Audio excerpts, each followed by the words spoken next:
Do you believe people suffer as a result of Colac only having one ambulance? There is no doubt the patients suffer.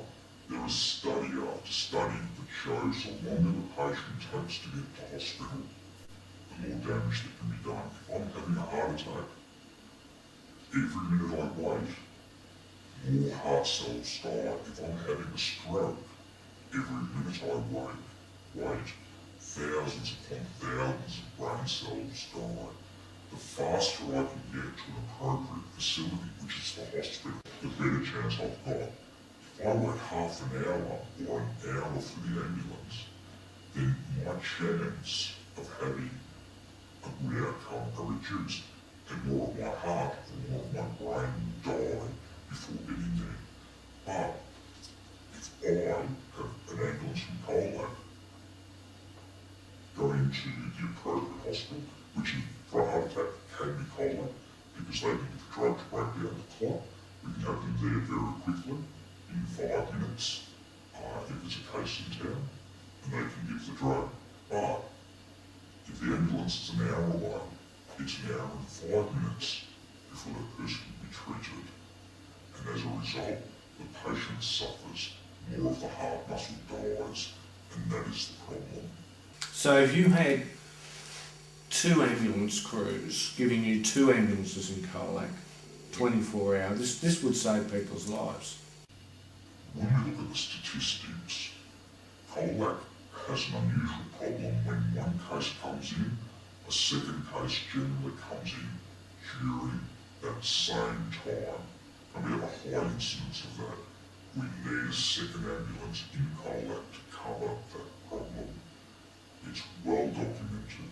The ambulance service knows it, but they have refused to resolve the issue.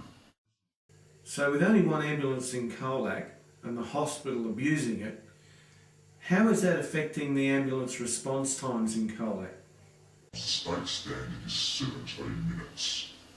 Colac doesn't even achieve that. We're at 22 minutes for our life-threatening emergencies.